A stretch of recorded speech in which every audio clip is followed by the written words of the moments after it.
ఒక ఊరిలో ముత్తవ్వ అనే శివభక్తురాలు ఉండేది. ఆమె భర్త ప్రతిరోజు ఒక అతిథికి భోజనం పెట్టి గాని వారు భోజనం చేసేవారు కాదు. శివుడు ఆమె భక్తిని పరీక్షించాలని ఒకరోజు బ్రాహ్మణుడి వేషం వేసుకొని ఆమె ఇంటికి వెళ్ళాడు. అమ్మా, నాకు బాగా ఆకలిగా ఉంది, కొంచెం అన్నం ఉంటే పెట్టండమ్మా అని అడిగాడు. అయ్యో బిడ్డ, ఇంకా వంట కాలేదు, అలా కొద్దిసేపు అరుగు మీద కూర్చొనైనా వేగంగా వంట ముగించుకొని వడ్డిస్తాను అన్నది ముత్తవ్వ. అబ్బా, ఆకలి విపరీతంగా ఉందమ్మా, నా శరీరం కూడా తూలిపోతున్నది, ఈ ఆకలి బాధను భరించలేను తల్లి, ముందు ఏదైనా ఉంటే తినడానికి పెట్టమ్మా అన్నాడు బ్రాహ్మణ వేషంలో ఉన్న శివుడు. అలాగా నాయన, ఈ రోజు ఉదయమే శివుడికి పూజ చేశాను, ప్రసాదం ఉంది తెచ్చిస్తాను వండు నాయన అని లోపలికి పోయి జొన్నలతో చేసిన సంకటి తెచ్చి ఇచ్చింది. బ్రాహ్మణుడు కొంచెం తిని, చిచ్చి, ఇది అసలు రుచిగానే లేదు, చాలా చప్పగా ఉంది అంటూ పారేయబోయాడు. అది శివప్రసాదం నాయన, పారేయకూడదు, ప్రసాదాన్ని పారేయడము మహాపాపం అన్నది ముత్తవ్వ.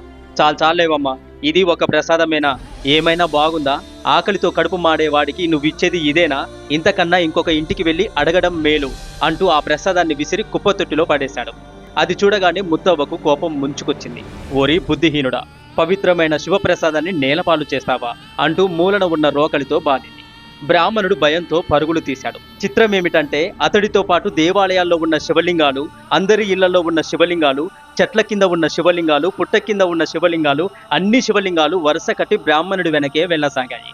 గ్రామస్తులంతా ఇది చూసి ఆశ్చర్యపోయారు. బ్రాహ్మణుడి రూపంలో వచ్చింది సాక్షాత్తు పరమేశ్వరుడే అని గుర్తించింది ముత్తవ్వ. పరుగున వచ్చి శివుడి యొక్క పాదాల మీద పడిపోయింది. ఓ మహాదేవ, ఓ పరమేశ్వర, అజ్ఞానంతో నేను చేసిన అపచారాన్ని మన్నించండి, నా దోషాలను క్షమించు అంటూ వేడుకుంది. శివుడు వెనుదిరిగి రాగానే శివుడితో పాటు ఆ శివలింగాలన్నీ వెనుదిరిగాయి. శివుడు యథారూపంలో కనిపించి అందరినీ దీవించి అంతర్ధానమయ్యాడు. ఇలాంటి శివభక్తుల యొక్క కథలు వినాలంటే అదృష్టం ఉండాలి. అందుకే మనస్ఫూర్తిగా ఓం నమః శివాయ అని కామెంట్ చేయండి. హర హర మహాదేవ శంభో శంకర. మరెన్నో వీడియోస్ కోసం మన ఛానల్ని ఇప్పుడే సబ్స్క్రైబ్ చేసుకోండి.